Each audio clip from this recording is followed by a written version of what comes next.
नमस्कार दोस्तों, आपका स्वागत है हमारे इस YouTube चैनल द इनाम में। मैं इनाम सर आज आपको क्लास 10th के मोस्ट इंपोर्टेंट क्वेश्चन जो एग्जाम के दृष्टि से बहुत इंपोर्टेंट है, हर साल एग्जाम में पूछे जाते हैं। तो चलिए शुरू करते हैं। ध्यान से समझिएगा, देखिएगा और आपको एग्जाम में ये सवाल करके जाना। देखिए ये काफी इंपोर्टेंट सवाल है जो एग्जाम की दृष्टि से मोस्ट इंपोर्टेंट है। इसे आप वीवीआई की श्रेणी में रख सकते हैं। कह रहा है कि 4 सेमी, 5 सेमी और 6 semi, that means 4 centimetre, 5 centimetre और 6 सेंटीमीटर भुजा वाले एक त्रिभुज बनाइए। सबसे पहले हमें एक त्रिभुज की रचना करना है जिसकी एक भुजा 4 सेंटीमीटर, एक भुजा 5 सेंटीमीटर और एक भुजा 6 सेंटीमीटर होनी चाहिए। याद रहे यहाँ पे कोई नाम नहीं दिया है कि एबी की दूरी 6 सेंटीमीटर होना चाहिए, तो आप कोई भी भुजा को 4 सेंटीमीटर, 5 सेंटीमीटर, 6 सेंटीमीटर रख सकते हैं। ठीक, फिर देखेंगे तब इसके समरूप मतलब समान इसके समरूप एक त्रिभुज की रचना करें जिसकी भुजा पहले त्रिभुज की भुजाओं का 2/3 गुना। तो इस सवाल को बनाने के लिए आपको थोड़ा सा बेसिक कॉन्सेप्ट समझना पड़ेगा। ध्यान से देखिएगा इस बेसिक कॉन्सेप्ट को। सबसे पहले हम एक चीज समझते हैं, पैरेलल। ध्यान दीजिए, मैं एक लाइन ले लेता हूं, एक मैं स्ट्रेट लाइन दैट मींस सरल रेखा ले लेता हूं।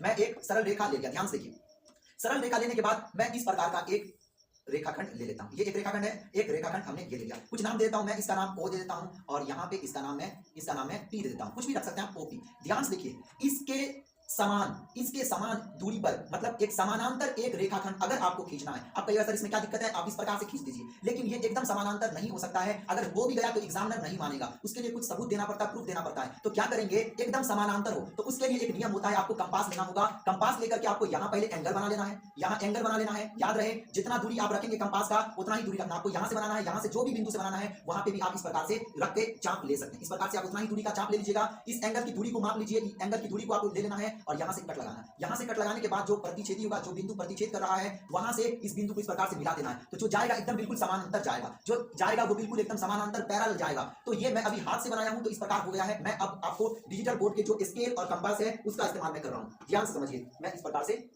ले लेता हूं, एक पेज ले लेता हूं।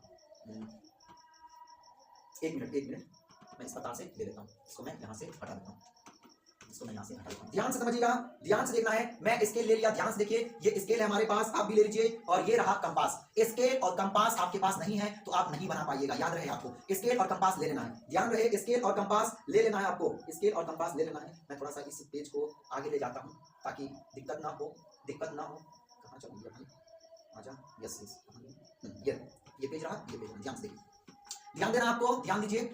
भुजा को देखते रहिए, कितना सेंटीमीटर है, 4 सेंटीमीटर, 5 सेंटीमीटर, 6 सेंटीमीटर। तो सबसे पहले मैं एक त्रिभुज की रचना करूंगा जिसकी एक भुजा 4 सेंटीमीटर, एक भुजा 4 सेंटीमीटर होना चाहिए, एक भुजा 5 सेंटीमीटर होना चाहिए और एक भुजा कितना है देख लीजिए, एक भुजा 6 सेंटीमीटर है। एक भुजा 6 सेंटीमीटर होना चाहिए, एक भुजा 4 सेंटीमीटर, एक 5 सेंटीमीटर और एक भुजा 6 सेंटीमीटर होना चाहिए। याद रहे, आप कंपास का इस्तेमाल नहीं करेंगे तो आपका जो रचना होगा वो गलत हो सकता है। तो आप कंपास और स्केल का इस्तेमाल करना सीखिए। ध्यान से देखिए, सबसे पहले आप किसी को भी ले सकते हैं, कोई नाम नहीं दिया गया है। तो सबसे बड़ी भुजा ले लेते हैं ताकि इधर थोड़ा छोटा बनेगा। सबसे बड़ी भुजा को इस प्रकार से आपको ले लेना है, स्केल रखना है। सबसे पहला काम करना है, स्केल रखना है। यहाँ से 5 सेंटीमीटर नहीं, कितना सेंटीमीटर है, 6 सेंटीमीटर। Yes, 6 centimetre. मेरे पास सेंटीमीटर में नहीं है, इंच में है, कोई दिक्कत नहीं है। आपके पास सेंटीमीटर में है, आप समझिए और सेंटीमीटर में बनाइए। सबसे पहले हमने एक सरल रेखा खींचा जिसकी दूरी 6 सेंटीमीटर है, जिसकी दूरी 6 सेंटीमीटर। मैं यहाँ लिख देता हूँ 6 सेंटीमीटर, 6 सेंटीमीटर। अब क्या करना है, कितने विद्यार्थी क्या करते हैं, गलती ये करते हैं, यहाँ पे रखेंगे स्केल को और यहाँ पे कहेंगे त्रिभुज ना बनाना है। यहाँ पे 5 सेंटीमीटर इस प्रकार से खींच लेंगे, 5 सेंटीमीटर और फिर 4 सेंटीमीटर है तो 4 सेंटीमीटर देखिए यहाँ से इस प्रकार से विद्यार्थी करते हैं और एग्जाम में इनका गलत हो जाता है। फिर एग्जाम देके आते हैं, कहते हैं कि मेरे नंबर कट गए, मार्क्स कट गए, चैलेंज करते हैं, ये वो। ध्यान से देखिए, ये 4 सेंटीमीटर ये बिल्कुल परफेक्ट आ गया। अभी ये बिल्कुल परफेक्ट आया है, हमेशा नहीं आ सकता। याद रहे, ये यहाँ पे मैंने सही लिया है एंगल, इसलिए ये बिल्कुल परफेक्ट आया, हमेशा नहीं आएगा। तो आप स्केल से मत बनाइएगा, आपको कंपास से बनाना है। किससे बनाना है, कंपास का इस्तेमाल करना है। स्केल को रखना है, कंपास को इस तरह लेना है। कितना सेंटीमीटर, 5 सेंटीमीटर यहाँ पे रखना है। ध्यान से देखिए, इसके दूरी को बढ़िया से एडजस्ट कर लीजिए। कितना सेंटीमीटर, 5 सेंटीमीटर। देखिए 5 सेंटीमीटर, इंच में है, अब सेंटीमीटर में मैं समझा रहा हूं आपको। देखिए अब क्या करना है, यहाँ रखना है, इस बिंदु पे रखना है और यहाँ पे मैं एक चाप लगाऊंगा। फिर 4 सेंटीमीटर का लेकर के मैं यहाँ से एक चाप लगाऊंगा। ध्यान से समझिएगा, कितना सेंटीमीटर लिया मैंने, 5 सेंटीमीटर लिया। 5 सेंटीमीटर, कितना सेंटीमीटर, 5 सेंटीमीटर। यस, ये रहा 5 सेंटीमीटर। यहाँ मैं एक चाप लगा लूंगा। ध्यान से देखिएगा, मैं इस प्रकार से एक चाप लगा लूंगा जिसकी दूरी कितना है, 5 सेंटीमीटर। उसके बाद 4 सेंटीमीटर था। फिर मैं यहाँ आपको क्या करना है, स्केल लेना है। स्केल पे इस तरह कंपास को रख के कितना सेंटीमीटर है, उसके बाद 4 सेंटीमीटर। देखिए 4 सेंटीमीटर। इस बिंदु से हमने 5 सेंटीमीटर दूरी लेते हुए चाप लगाया है। अब मैं इस बिंदु पे, ध्यान से देखिए, ध्यान से देखना आपको, इस बिंदु पे रख के 4 सेंटीमीटर होना चाहिए। कितना सेंटीमीटर होना चाहिए, 4 सेंटीमीटर। थोड़ा एडजस्ट कर लीजिए, कितना, 4 सेंटीमीटर। यस, हाँ 4 सेंटीमीटर। ये 4 सेंटीमीटर, 4 सेंटीमीटर लेकर के यहाँ आप एडजस्ट कर लीजिए बढ़िया से, पहले इसको एडजस्ट कर लीजिए। 4 सेंटीमीटर लेकर के 4 सेंटीमीटर 4 सेंटीमीटर लेकर के आप इस प्रकार से चाप लगा लीजिए। 4 सेंटीमीटर दूरी लेकर के इस प्रकार से चाप लगाना है। उसके बाद इस बिंदु पे कंपास को रख के इस प्रकार से देखिए, आप देखिए और बढ़िया से समझिए ध्यान से। इस प्रकार से रख के और जहां पे कटा था देखिए बिल्कुल परफेक्ट आया ना, 5 पे आया। यदि आप स्केल से बनाएंगे तो कभी सही होगा, कभी गलत नहीं होगा, मतलब सॉरी कभी सही होगा, कभी कभी हमेशा सही नहीं होगा। याद रहे आपको यहाँ पे इस तरह रखना है और यहाँ से एक रेखाखंड खींच लेना है, क्योंकि त्रिभुज का जो परिभाषा होता है उसमें होता है 3 रेखाखंडों से बंद आकृति को त्रिभुज कहते हैं। तो यहाँ से एक रेखाखंड खींच लेना। इसकी दूरी कितना सेंटीमीटर है? तो 5 सेंटीमीटर है। कितना सेंटीमीटर? 5 सेंटीमीटर। 5 सेंटीमीटर। अब क्या करेंगे, ध्यान से देखिए, इस बिंदु से हमने 4 सेंटीमीटर लेते हुए चाप लगाया था, तो इस बिंदु पे रख के आपको क्या करना है, इस बिंदु पे रख के आपको क्या करना है, ध्यान दीजिए, इस बिंदु पे रख के आपको एक रेखाखंड खींच लेना है, एक रेखाखंड खींच लेना। ध्यान से देखिए, देखिए बिल्कुल ये परफेक्ट चार्ट आया, देखिए एकदम परफेक्ट चार्ट आया। ये आएगा ही, कंपास से बनाया ना, आएगा ही। ये 4 सेंटीमीटर हमने रेखाखंड खींच लिया। और ध्यान दीजिएगा, तो ये हमारे समक्ष एक क्या बन गया, ये ध्यान से देखिए, मैंने एक त्रिभुज की रचना कर दिया, जिसकी एक भुजा 5 सेंटीमीटर, एक भुजा 6 सेंटीमीटर और एक भुजा कितना सेंटीमीटर था, देख लीजिए 4 सेंटीमीटर था। एक 6 सेंटीमीटर था, एक 5 सेंटीमीटर था, एक 4 सेंटीमीटर था, एक 4 सेंटीमीटर। अब कितने विद्यार्थी ये कहेंगे महोदय, क्या मैं 6 सेंटीमीटर भुजा अगर इसको ले लूं, 5 सेंटीमीटर इसको ले लूं, 4 सेंटीमीटर इसको ले लूं, तो क्या ये गलत हो जाएगा? नहीं, बिल्कुल गलत नहीं होगा। इसमें कोई भी नाम नहीं दिया है कि ए बी की दूरी कितना होना चाहिए, कुछ भी नाम नहीं दिया गया है। तो आप कोई भी भुजा को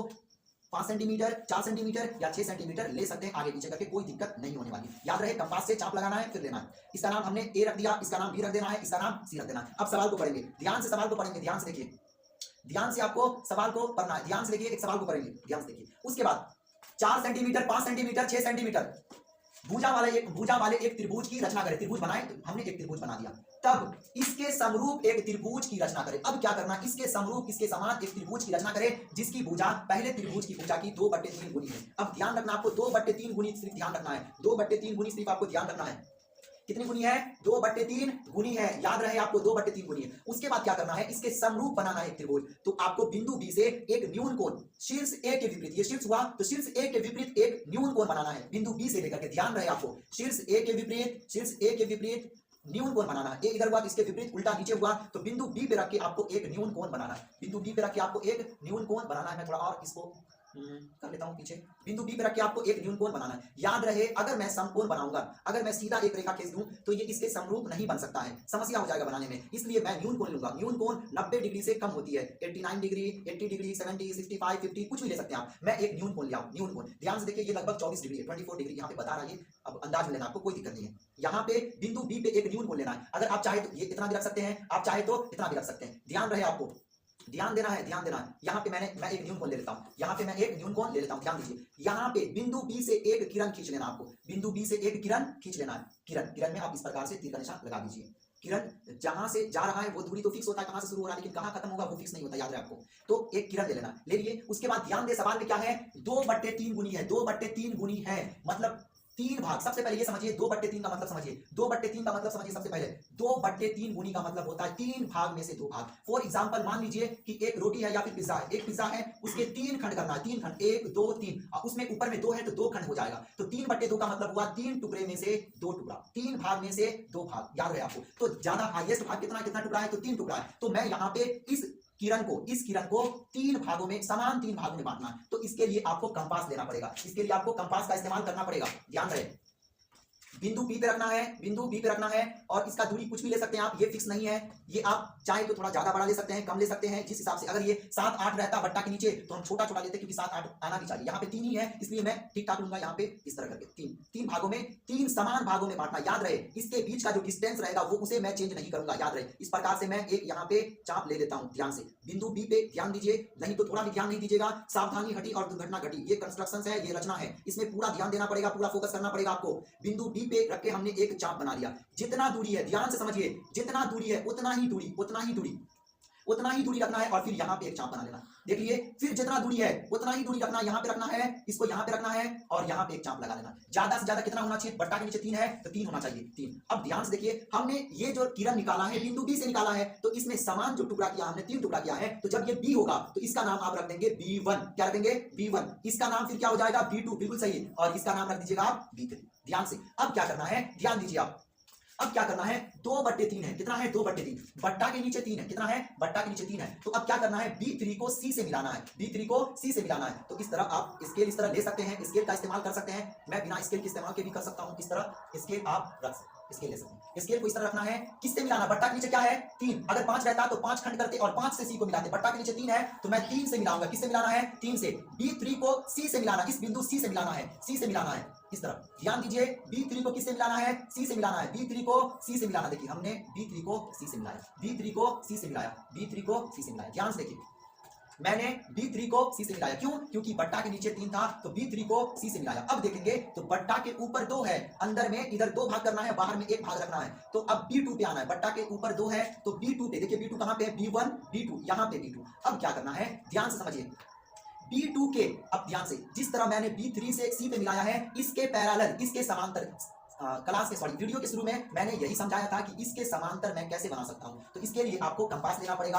कंपास को इस तरह लेना पड़ेगा। कंपास को आपको कहां रखना पड़ेगा, B3, क्योंकि B3 के पैरेलल यहां पे मुझे एक रेखाखंड खींचना है, B3 के समानांतर, B3 के समानांतर होना चाहिए। तो आपको क्या करना है, B3 पे कंपास को रखना पड़ेगा। रखिए आप भी, यदि आप कर रहे हैं तो साथ साथ कीजिए, साथ साथ कीजिए। देखिए B3 पे इसके दूरी को आप एडजस्ट कर सकते हैं, B3 पे कंपास रखना है और यहां से एक एंगल बना लेना। B3 पे कंपास रखना है और यहां से एक एंगल बनाना है। ध्यान रहे B3 पे कंपास को रखना है, यहां से आपको एंगल बनाना है। इसके दूरी को आप एडजस्ट कर सकते हैं, छोटा बड़ा भी कर सकते हैं, इसके दूरी को छोटा बड़ा भी कर सकते हैं, कोई दिक्कत।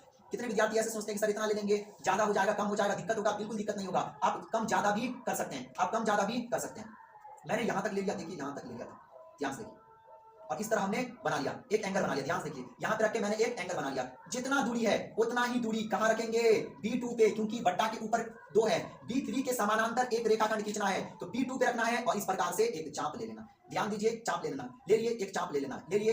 अब क्या करना है, पहले मैंने क्या किया, बिंदु B3 पे रख के एक एंगल बना लिया। सेम दूरी B2 पे रख के भी एक चाप ले लेना, चाप ले लेना। अब क्या करना है, इस कंपास को यहां पे रख के, ये जो मैंने एंगल बनाया था इसके डिस्टेंस को मेजर कर लेना है, इसके डिस्टेंस को माप लेना है, इसकी दूरी को माप लेना है। यहां पे कंपास को रख के आपको माप लेना है, मैंने इसे माप लिया। और इसको ध्यान रहे, यहां से चाप लेना स्टार्ट किया था, इसको मैं यहां पे रख दूंगा, यहां पे रख दूंगा, यहां पे रख करके यहां पे रखना है और इस तरह से यहां पे एक कट लगा लेना। देखिए कितने आसानी से बन गया, यहां पे एक कट लगा लेना। जैसे ही कट लगेगा फिर यहां पे कंपास को रखना आपको, B2 से इस कट, ये जो देख रहे हैं प्रतिच्छेदी रेखा, यहां पे जो बिंदु है, इस B2 को इस बिंदु से मिला देना है। ध्यान से B2 को इस बिंदु से मिलाना है, B2 को इस बिंदु से मिलाना है, B2 को इस बिंदु से, और मैं इस प्रकार से मिला देता हूं। ध्यान से देखिए, ध्यान से देखिए, ये इसके बिल्कुल पैरेलल है, ये इसके B3 के बिल्कुल पैरेलल, B2 का जो मैंने रेखाखंड खींचा है ये बिल्कुल इसके समानांतर, दैट मींस पैरेलल है। जब ये C होगा तो इसका नाम आप C डैश रख दीजिए, इसका नाम आप C डैश रख दीजिए, इसका नाम आप C डैश रख दीजिए। ध्यान से देखिए, अब मैं क्या करूंगा, जिस तरह C और A एक रेखाखंड है ना, सेम इसी तरह सेम यहां पे रख के एक पैरेलल क्या करना है, रेखाखंड खींचना। उसके लिए फिर से आपको क्या करना पड़ेगा, सेम काम, इसका एंगल बनाना है, एक एंगल बनाना है बिंदु C पे। अब क्या करना है, ऊपर भी सेम काम करना। ध्यान से समझिए, मैं एक बार फिर और समझाऊंगा, ध्यान से देखिए। इसके बीच की दूरी कोई फिक्स नहीं है, आप रख सकते हैं। यहाँ एक देखिए, यहाँ पे C पे रखा मैंने, आप इसे थोड़ा आगे पीछे कर सकते हैं, कोई दिक्कत वाली बात है नहीं। यहाँ पे रख के मैं एक एंगल बना लूंगा। देखिए एंगल बना लिया मैंने, बना लिया। याद रहे इसके दूरी को चेंज नहीं करना है और C डैश पे रखना है। कहाँ रखना है, C डैश पे, बिल्कुल सही, C डैश पे रख के यहाँ से एक क्या करना है, यहाँ से एक चाप ले लेना है, यहाँ से एक चाप ले लेना है, यहाँ से ये टच करना चाहिए, यहाँ से एक चाप लेना। फिर मैंने क्या किया था, इसके एंगल के दूरी को मेजर किया था, मापा था। मैं फिर वही करूंगा, इसको यहाँ पे रख के, यहाँ पे रख के इसके बीच का जो दूरी है, डिस्टेंस है, इसको मेजर करना है, इसको मापना है। ध्यान दीजिए, ध्यान दीजिए, यहाँ पे ध्यान दीजिए, ध्यान दीजिए, ध्यान दे रहे हैं आप लोग, यहाँ पे माप लेना है और इसको यहाँ पे रखना है। यही नियम है किस चीज का, समानांतर रेखाखंड बनाने का, और यहाँ पे एक कट लगा लेना, यहाँ पे कट लगाना, बिल्कुल सही। अब हम लोग मंजिल की ओर पहुंचने वाले हैं, ध्यान दीजिए। अब बन ही गया। अब हम C डैश से इस कटान बिंदु से होते हुए एक रेखाखंड खींच देंगे जो किसके समानांतर होगा, CA के समानांतर होगा। ध्यान दीजिए, C डैश से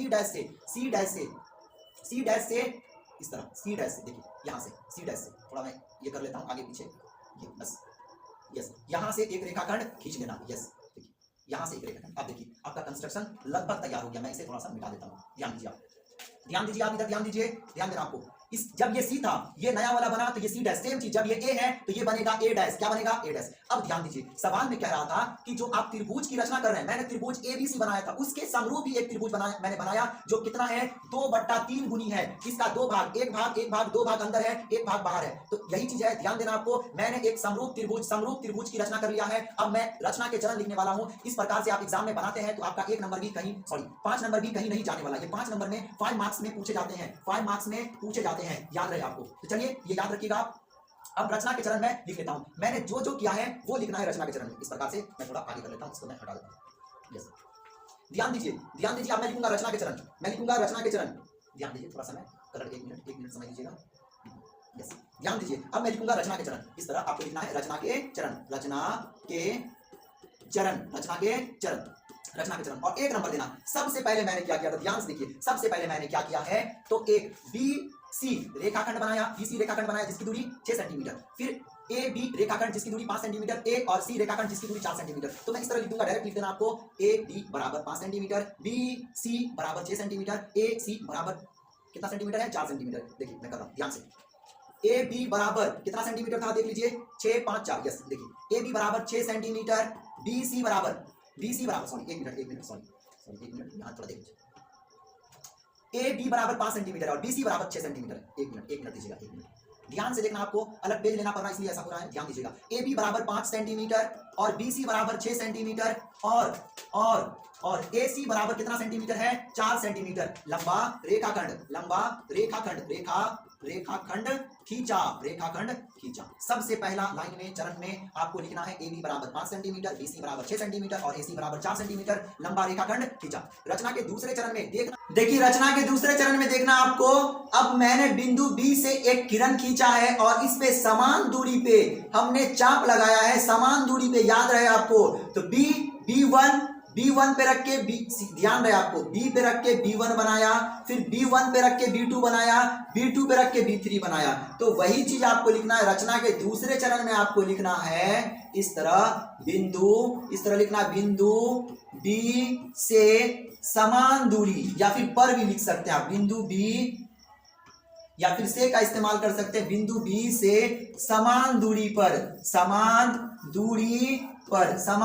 पर चाप कॉमा लगाना है। कौन कौन सा नाम है, तो नाम देख लीजिए जरा, यहाँ पे नाम देख लीजिए। लिखने के बहुत तरीके होते हैं, बहुत तरीके से आप लिख सकते हैं। मेन ये है, देखिए हमने B पे रख के B1 बनाया, B1 पे रख के B2 बनाया, तो आपको ऐसा लिखना है, B पे रख के B1 बनाया है तो B पे रख के B1 बनाया, तो B1 बराबर, ये आपस में सभी बराबर हैं। तो फिर मैंने B1 पे रख के B2 बनाया है, ध्यान रहे। तो आपको इस प्रकार से लिखना है, B1 बराबर B1 B2 बराबर B2 B3 लिया, इस तरह लिया